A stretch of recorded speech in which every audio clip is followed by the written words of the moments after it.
Alors maintenant, les cultes sont, j'espère que vous êtes connectés nombreux sur le Facebook Live. D'après notre compteur, il n'y a que 13 connexions, hein, mais je ne sais pas si c'est juste ou pas. Si le contenu de ce message, de ce culte vous plaît, n'hésitez pas bien sûr, comme on fait hein, sur Facebook, à liker, à partager. Si vous êtes en train de suivre par un autre moyen que je ne connais pas, eh bien n'hésitez pas aussi à partager.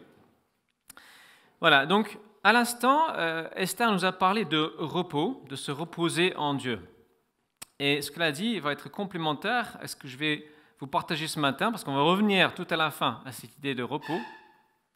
Mais le thème que j'ai choisi pour ce matin, le titre que j'ai donné, qui est à peine visible, mais bon, peut-être si on éteint les lumières bleues, ça sera plus visible, je ne sais pas. Le titre, c'est « Battez-vous ». Battez-vous. Je n'incite pas au conflit armé. Nous avons vécu une semaine où nous avons vu pas mal de violences, des manifestations, etc. On va en parler aussi dans un instant. Donc, battez-vous. Alors, moi, j'ai un fils de 2 ans, il aime bien me chercher bagarre. Et je crois que la plupart des petits garçons sont comme ça. J'étais comme ça aussi, à son âge, jusqu'à bien plus âgé. Peut-être les filles aussi, je ne sais pas, mais en tout cas, les garçons sont comme ça. Alors, quand j'étais enfant à l'école, je n'étais pas spécialement bagarreur, mais j'aimais bien quand on faisais des parties de catch un peu improvisées à la cour de récré. Et même si je n'étais pas le plus costaud, loin s'en faut, j'étais quand même tenace et j'étais souvent dans les derniers debout. Et ça a duré même jusqu'à mes années de fac. Vers mes 21-22 ans, j'avais un de mes meilleurs copains à la fac, était en colocation avec 2 gars et 2 filles, ils étaient 5.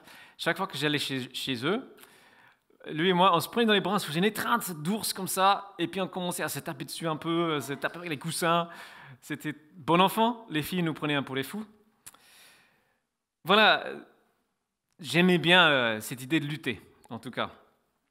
Mais la foi chrétienne, souvent, n'est pas considérée comme quelque chose de violent, et à juste titre, parce que Jésus a renoncé à toute forme de violence. Il est mort, mené comme un agneau à l'abattoir. Il a dénoncé, bien sûr, la violence physique. Dans notre vie chrétienne, l'état d'esprit de compétition est mis de côté pour un état d'esprit de collaboration plutôt. Et c'est une foi, une religion où l'amour doit être au centre. Donc on n'est pas dans la violence. Pourtant, nous sommes appelés à nous battre. Jésus a dit que ce sont les violents qui s'emparent du royaume de Dieu. Donc il faut savoir contre quoi, comment se battre et contre quoi. Ça fait maintenant bien 1 mois et demi, depuis à peu près la moitié de ce temps du coronavirus, que je sens Dieu me dire très clairement, bats-toi. Combat le bon combat de la foi. Ne te laisse pas aller, parce que dans un tel temps, il est facile de se laisser un peu aller. Et pendant ces 2-3 derniers mois, j'ai vu différentes personnes, certaines personnes se lever, prendre les initiatives, se battre pour leur foi, leur Église, le royaume de Dieu.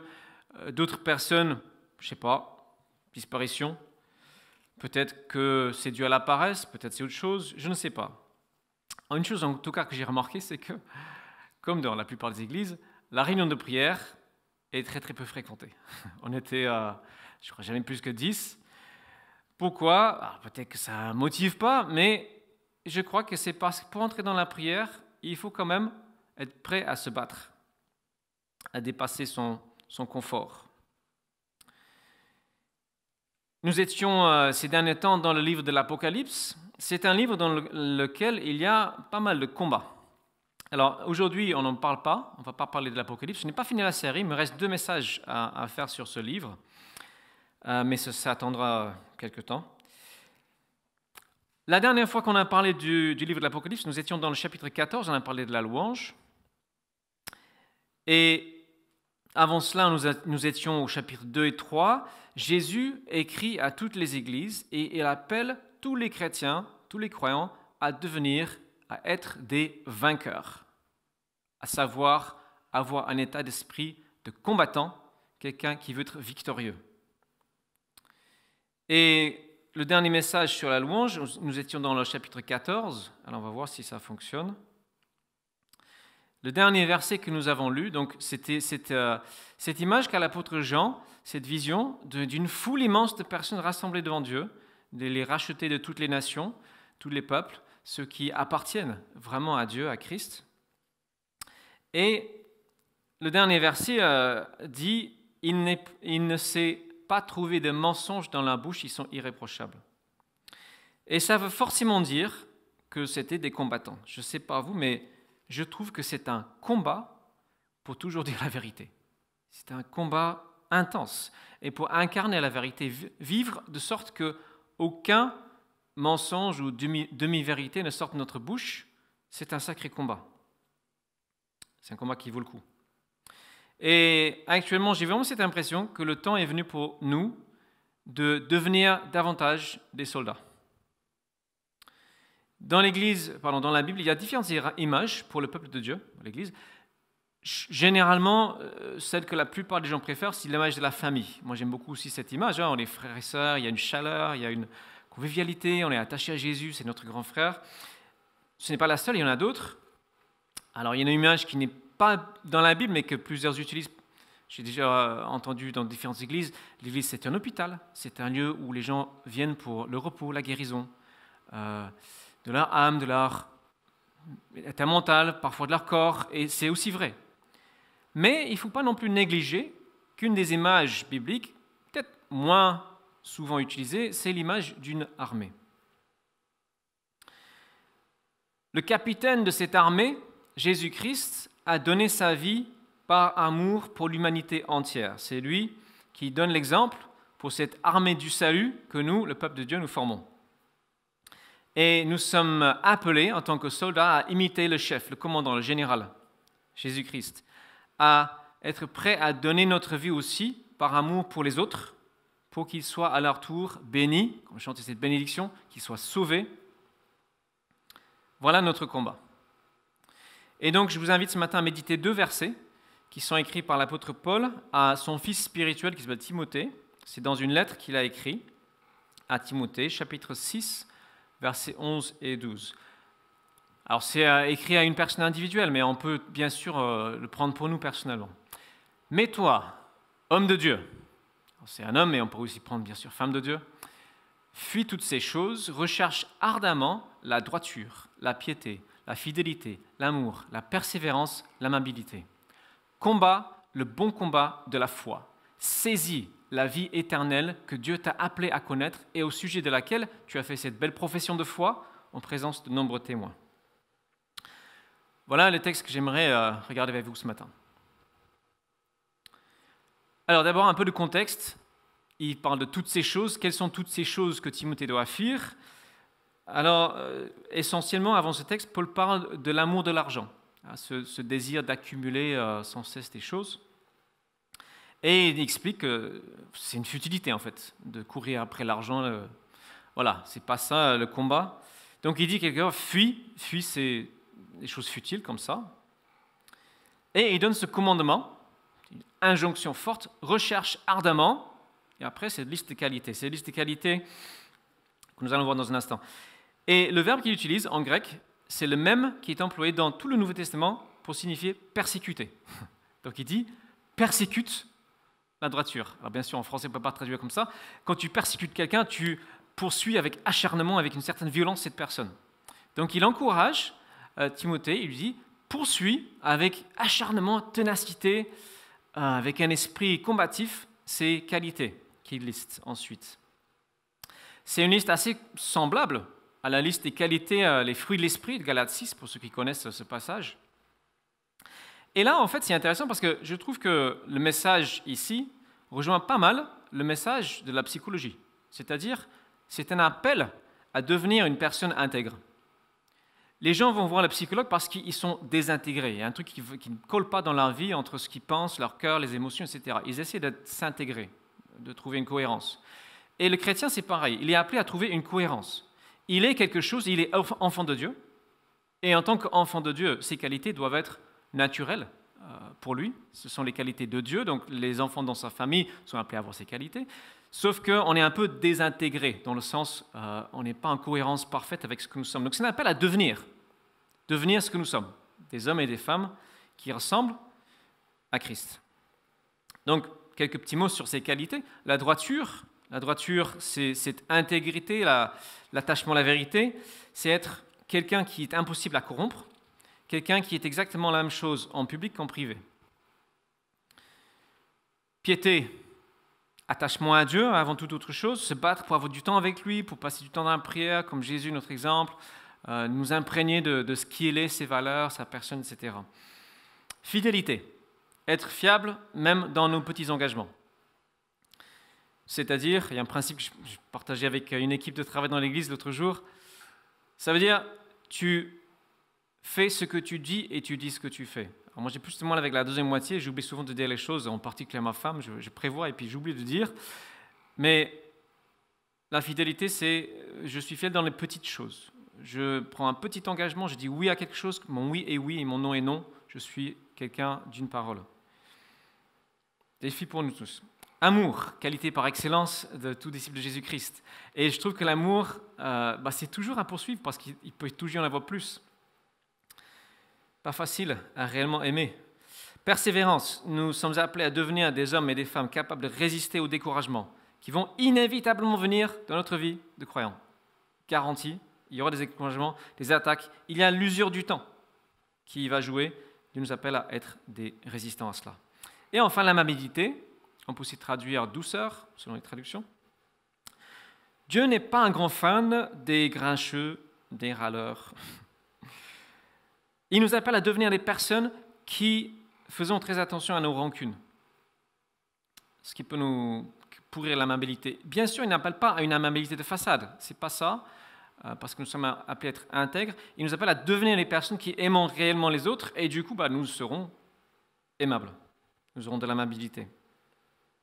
Et Dieu nous appelle à poursuivre avec ténacité et acharnement ces qualités. Elles ont tendance à nous échapper. C'est pour ça qu'on doit courir après. Il y a toujours un peu plus, un peu loin. Qui peut dire maintenant j'aime parfaitement mon prochain? Moi je ne peux pas, je pense que vous non plus. Même les personnes les plus proches. Et donc ce qui compte ici, il me semble, c'est d'aller au bout des choses, d'aller au bout du combat, d'être persévérant dans la recherche de ces qualités. C'est ça l'impulsion de ce texte, c'est allez-y jusqu'au bout. J'aime bien cette citation, je n'ai pas trouvé l'auteur, qui a dit « Ce qui compte, ce n'est pas comment tu commences ta course, c'est comment tu la termines. C'est comment tu franchis la ligne d'arrivée. C'est ça qui est le plus important. » Et je trouve que Dieu peut travailler beaucoup plus avec une personne qui a peu de compétences mais qui est vraiment fiable, qu'une personne qui est très compétente mais qui n'est pas très fiable, qui abandonne facilement. Il nous appelle à être des personnes qui n'abandonnons pas au premier, deuxième, troisième, quatrième, 10e obstacle lorsque nous sommes engagés dans quelque chose, mais à vraiment les surmonter avec lui. Je pense que beaucoup, vous savez que Thomas Edison, l'inventeur de l'ampoule, entre plein d'autres choses, c'était quelqu'un de très, très persévérant. Il paraît qu'il a fait plus de 50 000 expériences pour créer l'accumulateur électrique. 50 000. Waouh, ça c'est la persévérance. Donc voilà la première chose que Dieu nous appelle à poursuivre, des qualités personnelles. Et là, il dit « Combat le bon combat de la foi ». Saisis la vie éternelle que Dieu t'a appelé à connaître. Donc les termes qu'il utilise, recherche ardemment, combat, saisis, sont des termes qui demandent de l'énergie. Et là, on arrive dans un des nombreux paradoxes de la vie avec Jésus-Christ. On a parlé de repos, on va en parler un petit peu tout à l'heure. Notre salut, notre position devant Dieu est gratuite. C'est quelque chose que nous recevons sans avoir mérité quoi que ce soit. Personne ne peut dire « j'ai gagné le droit de ceci, de cela devant Dieu ». Donc, on est dans un repos, un cadeau, la vie éternelle. Et pourtant, Dieu nous appelle à la saisir. Comment ça marche? Alors, j'ai eu un vécu qui va dans ce sens le jour de ma conversion. J'ai vécu une conversion nette, j'ai souvent en parlé. C'était jour et nuit. Je me suis enfermé dans ma chambre, j'ai dit à Dieu, je ne sors pas tant que tu ne m'as pas béni, tant que tu ne t'es pas montré à moi. Et le texte qui m'est revenu, c'est une histoire dans l'Ancien Testament, je crois que c'est Genèse 28 au 29. Jacob passe une nuit entière à lutter physiquement avec un ange. Cet ange représente Dieu. C'est une incarnation quelque part de Dieu. Et il dit une phrase, « Je ne te lâcherai pas tant que tu ne m'as pas béni. » Alors j'ai pris cette phrase, j'ai dit, « Dieu, je ne te lâcherai pas tant que tu ne m'as pas béni, tant que tu ne m'as pas montré qui tu es vraiment. » Et il est venu un moment, alors que j'avais à peu près, je ne dirais pas abandonné, mais je ne savais plus quoi faire, que j'ai reçu ce cadeau incroyable, ce don immense, ce savoir, Dieu, il est amour. Il t'offre la vie éternelle en Jésus. C'était un paradoxe. J'étais, je veux. Et je te donne ça gratuitement. Alors, recevoir un cadeau et utiliser un cadeau, ce n'est pas la même chose. Cynthia et moi, nous avons reçu il y a quelques, 2 ans, un Wonderbox. Vous connaissez ces cadeaux, un week-end en amoureux. On n'a toujours pas utilisé ces cadeaux parce que comme je suis très souvent pris le week-end, c'était compliqué. J'espère que nous aurons l'occasion cet été d'utiliser avant la date d'expiration qu'on a prolongée. Mais donc, on a reçu un cadeau, mais on ne l'a pas saisi. On n'est pas entré dedans. C'est un petit peu ça. Malheureusement, je connais des gens qui ont perdu la foi par simple négligence. Alors, je ne vais pas entrer dans ce débat, est-ce qu'il était vraiment croyant à un moment donné, peut-être ça une autre fois, mais oui, elles n'ont pas poursuivi ces qualités, elles ont laissé mourir quelque chose qui doit être vivant, que Dieu avait déposé en eux, en elles. Nous sommes vraiment partenaires dans cette entreprise de foi, c'est Dieu qui est à l'initiative, mais nous sommes appelés à poursuivre. J'étais en première année de fac, non, deuxième je crois, lorsqu'on a reçu dans ce qu'on appelle le GBU, groupe public universitaire en Écosse, on était peut-être 250-300 étudiants, et il y a un pasteur qui est venu une fois nous parler, et ça m'a marqué parce qu'il a dit, voilà, vous êtes ici ce soir, 300 personnes, si vous suivez l'évolution typique d'un groupe comme ça, d'étudiants, plein de zèle pour le Seigneur, pour Dieu, dans 20 ans, il y aura juste une personne sur 3 qui sera là. Ça m'a choqué, mais c'est pas possible. Et je me suis dit non, je refuse de faire partie de ceux qui, pour x, y raison, laisse tomber. Non, je veux poursuivre avec acharnement ce don de vie éternelle que Dieu m'a donné. C'est le cadeau le plus merveilleux qui soit. Comment ne pas poursuivre ça jusqu'au bout? Comment ne pas aller jusqu'au bout? Et je pense que ce texte nous incite à avoir un état d'esprit similaire. Et dans la deuxième lettre que nous avons de Paul écrite à Timothée, il dit quelque chose d'assez comparable au chapitre 2, versets 3 et 4. Il utilise la même image, l'image d'un soldat. Tel un bon soldat de Jésus-Christ, prends comme moi ta part de souffrance, pas toujours facile. Celui qui s'engage dans une expédition militaire ne s'embarrasse pas des affaires de la vie civile afin de donner pleine satisfaction à l'officier qu'il a enrôlé. Donc, en gros, il dit à Timothée, vas-y, va au bout des choses. Tu t'es engagé dans quelque chose, dans un type de combat, vas-y jusqu'au bout. Alors, un peu plus de détails sur ce combat. Dans la première lettre, on était dans les qualités personnelles. Dans ce texte, le contexte est un peu différent.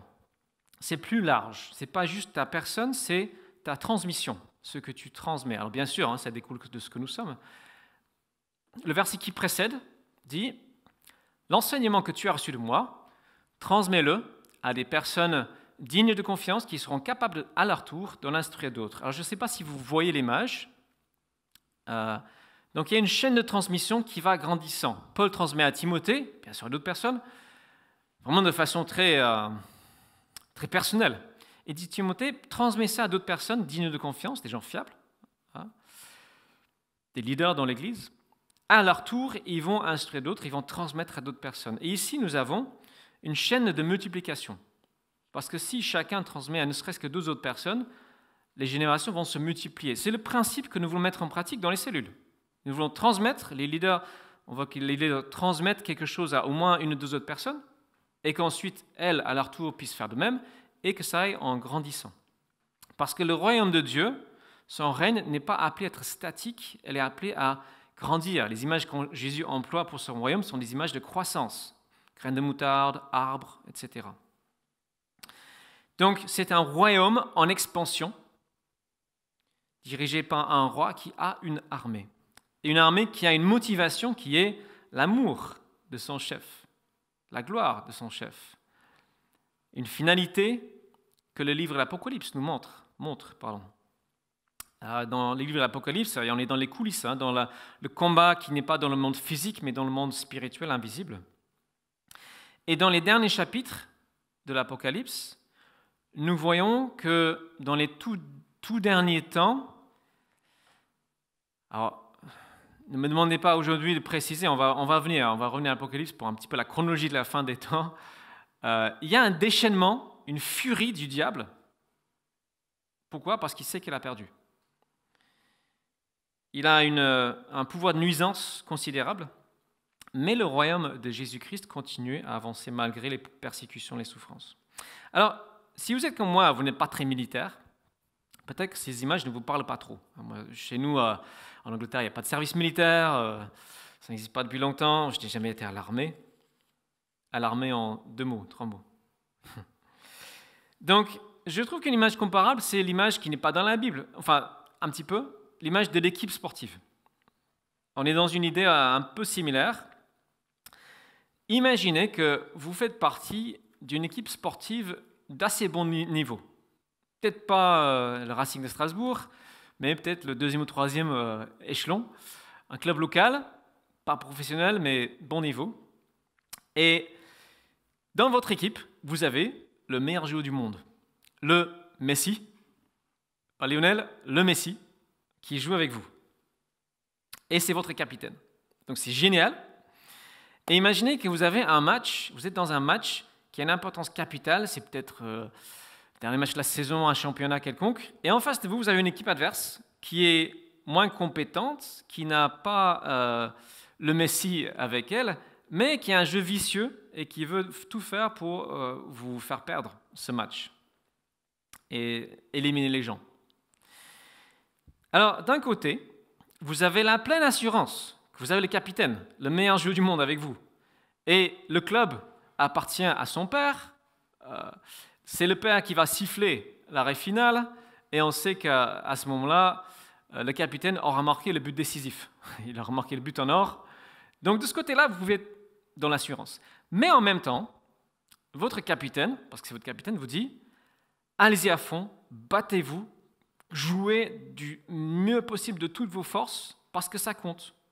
Ce que vous faites compte. » Oui, l'équipe gagnera, mais sur le plan individuel, et il y aura des impacts de votre état d'esprit, de votre implication. Mon désir, c'est que vous mettiez le plus de buts possible. Bien sûr, avec mon aide. Battez-vous donc pour l'honneur du propriétaire, mon père, qui est votre père aussi, vous a adopté, il vous a fait membre de son équipe, de son club. Battez-vous pour sa gloire, pour qu'il y ait le plus de buts marqués possible. Alors, dans cette image, qu'est-ce que c'est que ces buts ? Je pense, vraiment, ce sont des vies transformées. Le but de notre vie chrétienne, c'est que notre propre vie soit transformée et que la vie des autres personnes autour de nous soit également transformée. C'est un but qui nous dépasse. Il faut la puissance de Dieu pour y arriver. Mais en chemin, nous pouvons avoir des petits buts, comme des passes décisives, comme des jolies têtes, etc. Par exemple, quelques exemples. Une personne prie pour son fils, pour sa sœur, pour son ami, qui, il sait, il est perdu, très loin de Dieu. Il est tenté d'abandonner cette prière et dit « Non, je vais continuer jusqu'au bout ». Ça, c'est une forme déjà de victoire. Lorsqu'un couple est au bord de la rupture et ce couple se dit « Non, nous refusons de laisser l'ennemi gagner, voler ce que Dieu nous a donné, nous allons aller jusqu'au bout, nous allons communiquer, faire tout ce qu'il faut, les démarches qu'il faut pour sauvegarder notre couple. » Ça, c'est une passe décisive. C'est lorsque vous êtes responsable d'une cellule, ça ne se passe pas comme vous espériez, vous invitez les gens, il y a un petit peu quelque chose, mais ça n'est pas à la hauteur de vos prières ni de vos espérances, et vous dites, on va continuer, on ne va pas se laisser décourager, on va y aller jusqu'au bout. Ça, c'est déjà une victoire en chemin. C'est quand Dieu t'a confié un service, que ce soit dans l'église ou ailleurs, tu aimes ce service, mais c'est difficile, il y a des obstacles, des défis, et tu es tenté d'abandonner, et tu dis non, je me suis engagé, j'y vais jusqu'au bout. Ça, c'est déjà une victoire. C'est quand tu as peur de tes amis, tes collègues qui sachent que tu es chrétien, tu ne sais pas quoi dire, tu es de nature timide, et tu dis, Dieu, s'il te plaît, aide-moi juste à partager quelque chose de ce que je vis avec toi, et tu oses dire quelque chose, c'est une victoire. C'est quand tu entends cette petite voix toute douce dans ton oreille qui dit « Oh, ce péché-là, c'est pas grave, tout le monde le fait. » Et tu dis « Non, c'est pas ça que mon capitaine demande de moi. Je vais résister. Je vais en parler avec un ami, on va prier ensemble, on va faire quelque chose, je vais agir. » Je vais prendre au sérieux ce texte qui dit « Faisons prisonnier à toute pensée pour l'amener captive à Christ. » Il y a une guerre dans nos pensées, hein, on n'a pas eu le temps d'en parler, mais voilà. Donc, pour revenir, pour terminer, bientôt, le texte que nous avons lu ce matin termine avec cette phrase, je ne sais pas si vous avez compris de quoi il s'agit.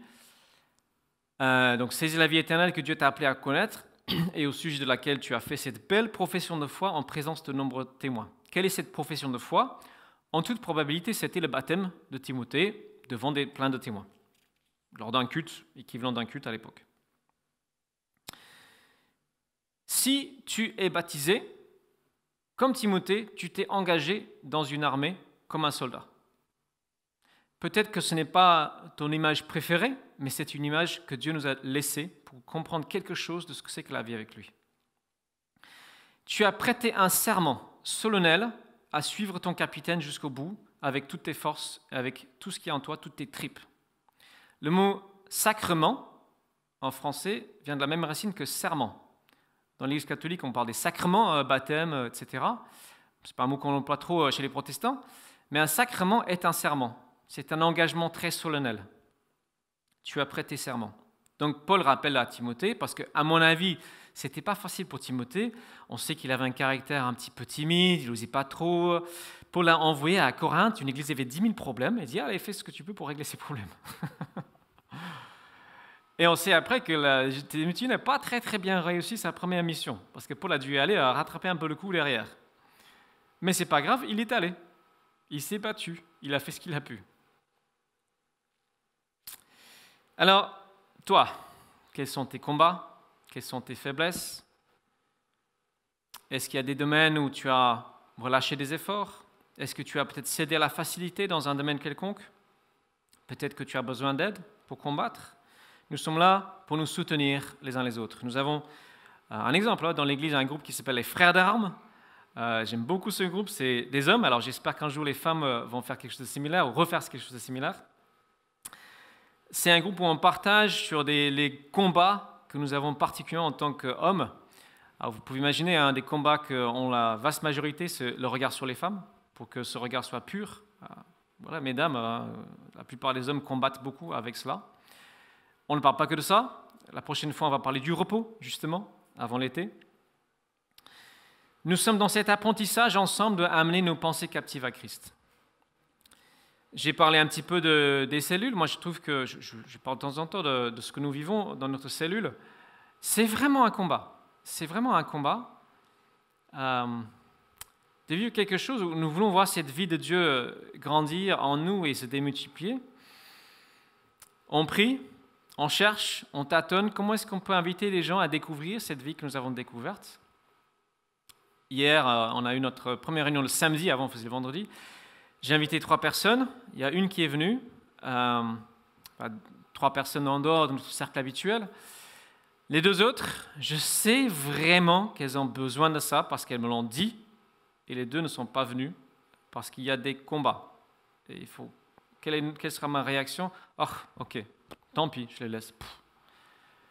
Je pourrais, mais j'ai plutôt envie de dire, Seigneur, je veux me battre pour ta gloire et pour que ces personnes aient cette chance que j'ai connue, chance entre guillemets, de te connaître le bonheur de t'appartenir. Alors, j'ai promis que je parlerai de l'actualité un petit peu. Ah, c'est parti. Le vidéoprojecteur, je ne dis pas qu'il a rendu l'âme, mais... Il a posé les armes, en tout cas. Donc, ces derniers temps, on a beaucoup entendu parler de cet homme noir aux États-Unis, George Floyd, qui a été tué par un policier blanc, qui a maintenu son genou sur sa nuque pendant presque 9 minutes. Et ensuite, toutes ces immenses protestations que ça a déclenché aux États-Unis. Alors bien sûr, c'était juste la goutte qui a fait déborder le vase qui était déjà très plein. Plein d'autres morts de ce type depuis X temps. Et je pense, je peux me tromper, mais je crois que ce n'est pas un hasard que cet homme, cette mort-là, était celle qui a déclenché toute cette réaction de protestation qui est maintenant mondiale. Parce que c'était un chrétien engagé. Alors, il avait ses défauts, bien sûr, comme tout un chacun, mais c'était un gars qui venait d'un quartier défavorisé, un quartier chaud de Houston, au Texas, et pendant, je ne sais pas combien de temps, 15-20 ans, il s'est battu pour son quartier, pour amener la paix de Jésus dans son quartier. Et il a organisé des barbecues, des matchs de basket, et en même temps, il a organisé des études bibliques, des baptêmes dans la piscine locale, je crois. Enfin, c'était un homme qui s'est battu vraiment pour le bien. Et un de ses amis proches a dit, cet homme voulait voir les jeunes hommes poser leurs flingues et aimer Jésus au lieu d'aimer la rue. Il était un père pour bien des jeunes de ce quartier. Et en fait, il était dans le Minnesota pour un programme de formation de disciples. Donc on a ici, avec cet homme, bon, son visage et les images, vous connaissez, je pense, un très bon exemple de quelqu'un qui s'est battu avec la bonne violence, entre guillemets, parce qu'elle n'est pas dirigée vers des personnes physiques, elle est dirigée vers des états d'esprit, le vrai ennemi, le voleur, le destructeur que nous appelons Satan, qui sème la terreur, la zizanie, le désespoir, etc. Bien sûr, vous ne pouvez même pas croire en lui, mais vous voyez bien quand même tous les effets du mal dans le monde. Le mauvais exemple de cette violence, eh bien, c'est le genou du policier appuyé sur son cou. Et il est juste d'être en colère contre de telles violences. Donc, à l'exemple de cet homme, George Floyd, nous avons à nous battre pour être un peuple de témoins, un peuple qui incarne la réalité de qui est Dieu, que nous soyons cette bénédiction que nous avons chantée tout à l'heure, nous-mêmes, pour ce monde, que nous soyons dans un esprit de lutte pour le bien, pas juste pour nous et nos familles, pour les autres, une détermination à voir le royaume de Dieu avancer sur cette terre. Je vais inviter le groupe de louanges à revenir pour commencer déjà peut-être quelques accords du prochain chant. Je vais terminer avec un tout petit conseil pratique et puis un verset. Chaque jour, je me donne des objectifs pour arriver à un but. Alors, si je prends l'exemple de la cellule, chaque jour, je me donne un objectif en lien avec ce petit groupe que nous sommes. Ça peut être d'appeler quelqu'un, de prier pour quelqu'un, ça peut être d'écrire un mail, ça peut être contacter une personne que j'espère un jour peut-être viendra. Voilà, chaque jour, j'essaie de partager avec ma femme pour qu'on soit ensemble, travailler en équipe. Ça, c'est un combat que je mène parmi d'autres. Donc, je repose cette question, quel est ton combat? Comment est-ce que tu te bats? Et enfin, cette question du repos. D'où vient l'énergie? Parce que j'ai parlé beaucoup de choses, il faut de l'énergie. Le passage le plus connu sur ce que nous appelons dans les cercles chrétiens le combat spirituel, c'est dans la lettre de Paul aux Éphésiens, chapitre 6. Et ça commence par ces mots. « Puisez votre force dans le Seigneur et dans sa grande puissance. » Comment est-ce qu'on puise? Surtout dans la prière. Surtout en nous laissant remplir, parce qu'on a besoin de sa force. On a besoin de temps comme on a vécu. On a besoin d'être remplis constamment. Nous sommes comme des piles, des accumulateurs qui on se décharge. Bien sûr, on a besoin de se recharger dans la présence de Dieu, dans la prière. Dans Colossiens, chapitre 1, versets 28-29, mon dernier texte.